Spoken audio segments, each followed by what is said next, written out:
ang sabi na ang mga technical requirements daw dyan, dapat meron kang updated land use plan. Dapat meron kang updated revenue plan. Lahat dapat updated. Through GIS, madali na po namin gawin. Ngayon po, yung alam po na sa una po parang mahirap, pero tinuturo po, mas maganda po ang in-house training. Dahil kahit po umalis ang HLURB, kahit umalis ang isang consultant, maiiwan po kami na pwede kami mag-update anytime.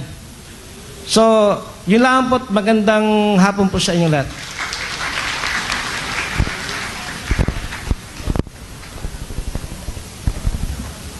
Thank you very much, sir. Now, we are going to have two presentations, but it is going to be presented by only one person.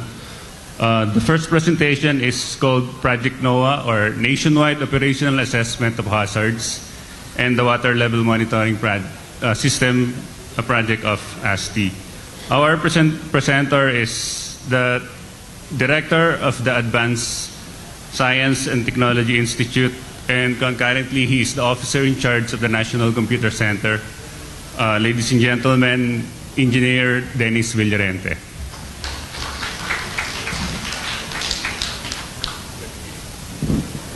Good afternoon po sa ating lahat. So, I'll be presenting two topics. One's Project NOAA.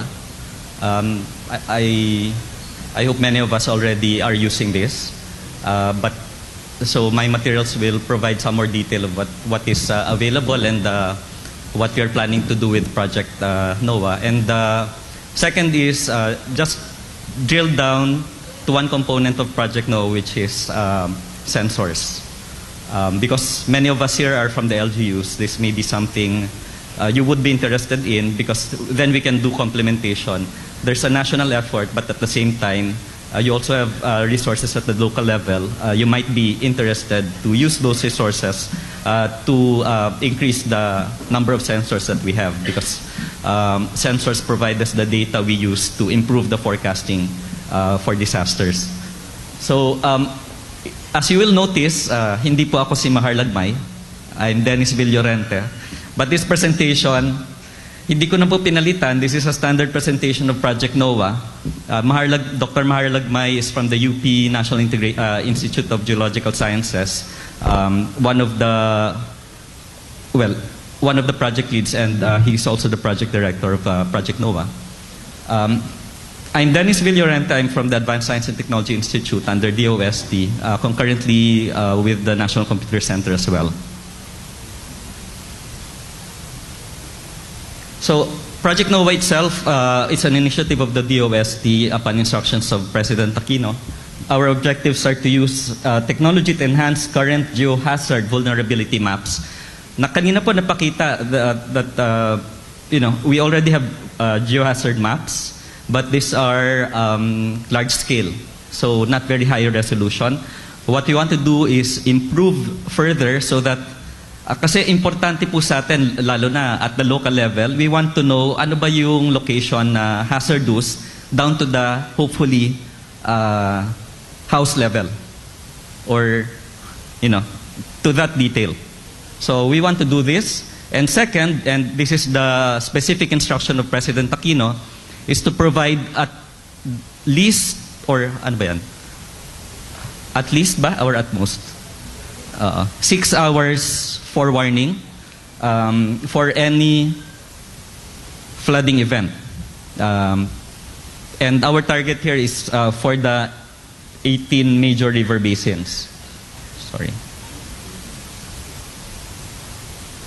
Medyo sensitive yung... Okay. So, just very quickly, integrate technology in disaster risk reduction, so disaster science. Deliver readily accessible, timely and accurate hazards information to our communities using all channels available, whether the regular media or the internet.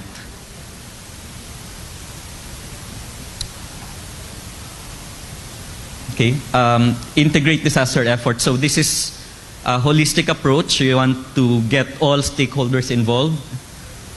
And then also using a bottom-up approach for the communities to improve their resilience against disasters. Ang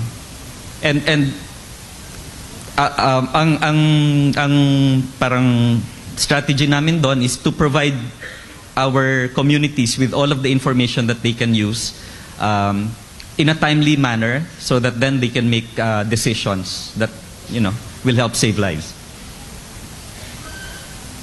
So there are various components in Project NOVA. I'll go through them quickly. Yung sensors, as I mentioned, LiDAR mapping.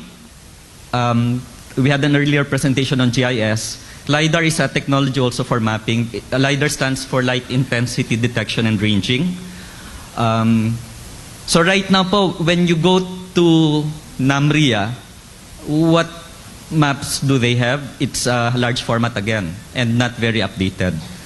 So we've been provided the resources to image the whole Philippines in 2 years. That's the target. 20 centimeter resolution. So ganun pong very high resolution, so that because this is a prerequisite for very accurate flood modeling, we should know that topography. Okay? So with this technology, we will be able to provide maps at very high resolution, as I mentioned, 20 to 50 centimeter resolution. So that means 1 point in a digital map will be that size, no? FloodNet is to provide a flood forecasting and through use of model. Yung hazards information media, that is the dissemination. So primarily po ngayon, ang ginagamit namin is the internet.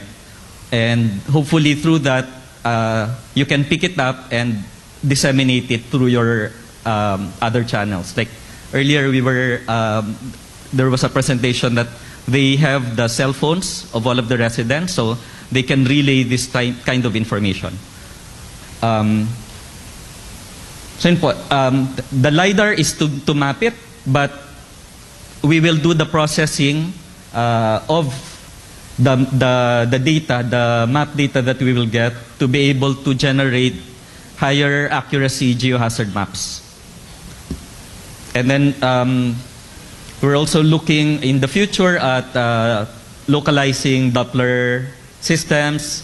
We're also developing landslide sensors, and we're also looking at doing storm surge inundation mapping.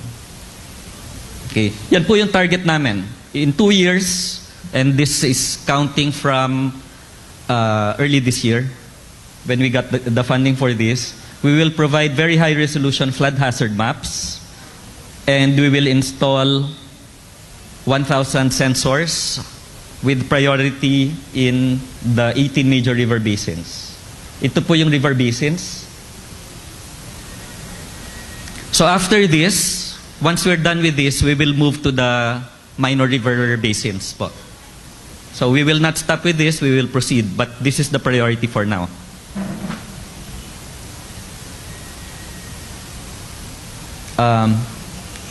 If you look at yung weather disturbance, and there are many types, so we have cyclones, and you can prepare for effects of tropical cyclones like 5 days in advance. And then moving to the left, okay, so ito po yung cyclones 5 days in advance. And then you have local thunderstorms where the lead time would be in terms of hours. So mahirap pong mag-prepare for events as you move to the left, ano? So cold fronts, okay pa yan, intertropical convergence zones. But when you go to monsoons and local thunderstorms, yun po, because they develop very quickly, mahirap na yung prediction. But what do we have in terms of preparing for this? We have forecast models, we have satellites which can detect